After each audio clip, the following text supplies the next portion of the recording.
Hey, it's JP with Central Idaho Mountain Weather. It's August 29th, 2024, giving you an update on the Wapiti fire. And if you're still liking this broadcast, we ask that you give a one-time donation or even better, sustaining donation every month. You can find that link in my profile or down below. All right, we got some IR last night over the fire. The biggest spots that burned yesterday was kind of in the north section here in the interior, and a little bit on the northeast, and a little bit on the west. We'll start over in Stanley and work our way around counterclockwise.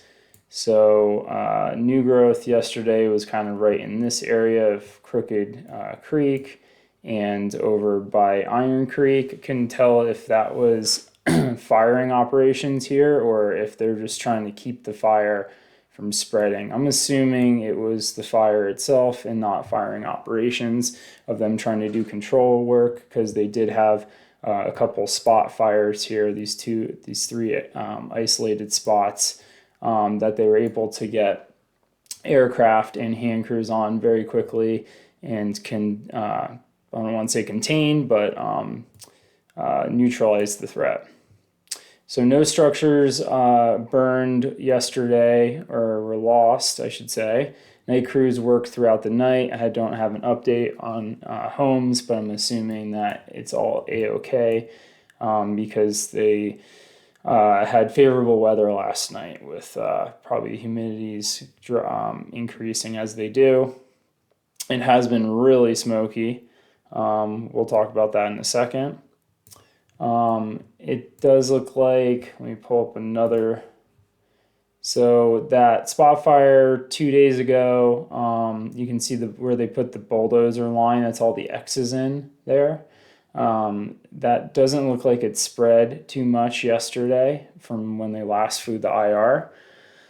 So that's good news. So everything's working and holding over on the Stanley front.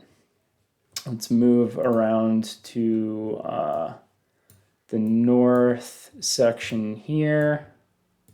So Valley Creek, there was some fire moving up here as well. All these areas of white means the smoke was too thick for them to get a good reading. So there could be fire in these spots as well. So I'm gonna show you what it looked like the day before and then what it looks like now. So you can see the biggest spots that burned was like right here in the middle of the fire. I'm gonna take a step back since there's so many people asking about Stanley Lake. Let's zoom in on Stanley Lake. The sheriffs took a good picture, I believe kind of over here, or maybe it was at the boat dock looking out. A couple days ago, looked like there was a lot of green around the lake. This is what it looked like a day ago, and this is what it currently looked like last night.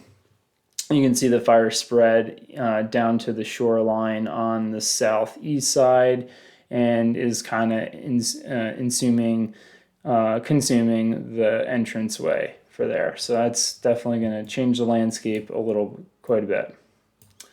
Moving around the fire, like I said, there was burn going on the north side here. The Boy Scout camp that's up here, I saw that they put in pumps and got that probably plumbed out, so there's sprinkler systems on that.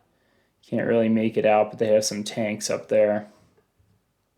Working around towards Lowman. There was more growth down towards Warm Springs and 8 Mile. Here we go. 8 Mile Mountain.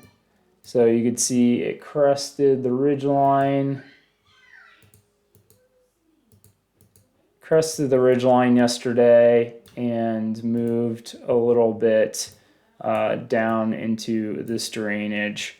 So really not too much growth. That's good. They're either working on containing that or the fire just wasn't spreading as much.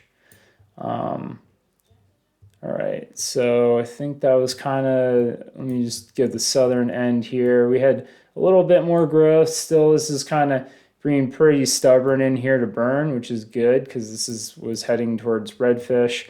Of note, they did do a flyover of the redfish area. I think that was to kind of capture where the bench lake fire occurred, so they can kind of take that into account if the fire keeps working south towards redfish. They just have that as a resource. You can see there's a couple hot spots. People are still having campfires around the lake, even though it's really smoky. I think I'm gonna get into the smoke because I think I covered mostly everything. It was updated yesterday. Yeah, fire crews are doing a really good job out there. Yeah, the smoke is in the hazardous state, so that's the biggest level in the magenta. It's currently at 323. Believe it or not, it's even worse in Ketchum. It's at 424, so that smoke had drifted south overnight and settled into the valley with inversions. Inversions when that cool air sinks into the valley floor and takes the smoke with it. So if you're using I really recommend the fire.airnow.gov smoke map. It really can let you know where the thickest smoke is, and you can plan your outings with that. With that in mind, these squares are all poor sensors, so poor air quality, low cost sensors. These are always going to be higher, no matter what it is. It could be Bluebird Day, these are going to be higher. The triangle ones are temporary ones set up by the Forest Service, and the circle ones are where you want to get your info. So for in the Wood River Valley, that's in Ketchum. This is going to be the most reliable. This is a permanent one that gets updated and make sure all the sensors are working properly. There's one over in Lowman. Lowman is in the orange this morning, so that's only unhealthy for sensitive groups. It's pretty good to check out on the air quality if you are up and out moving around.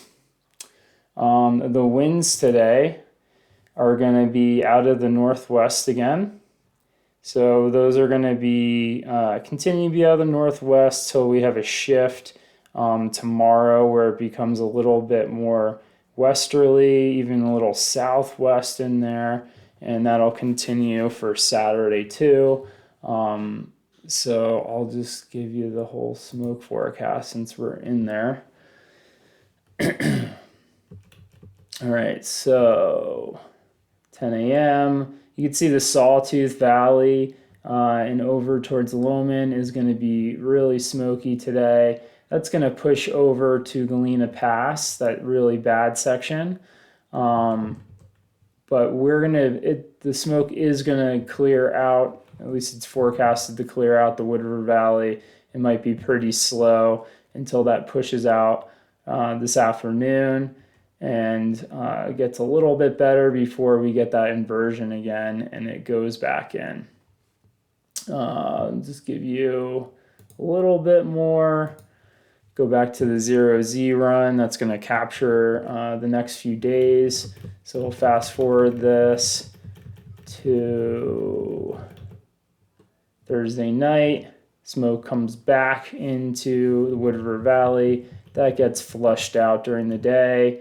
And for Friday, it's looking like a much better smoke forecast as long as the fire doesn't do any weird changes.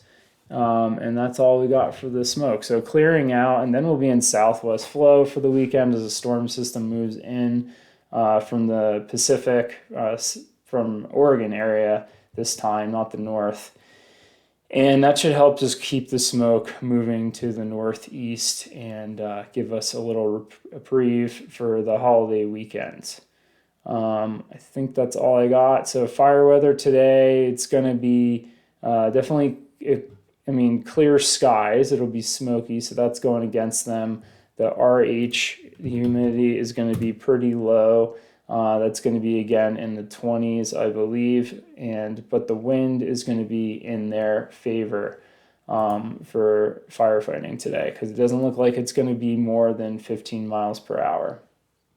I'm just pulling up the weather station. I forgot to look at these this morning to see what was currently going on. This is at the ranger station. Yeah, so relative humidity bumped back up to 80, usually does overnight with that inversion, and that really helps calm things down. It's 25 degrees up there right now, really cold. It seems like winter's on its way. And it wasn't super windy yesterday. We got gusts up to 19 from the west northwest, so I think that's why we didn't have too much fire spread. The humidity levels were bonkers though, down to single digits in the afternoon. Yeah, hence probably why that fire was burning so strong in the interior, just because you don't need wind. Wind definitely helps, but when you get those relative humidities down single digits, that really dries out the fuel and just makes it that much easier to catch. All right, so that's my update for today.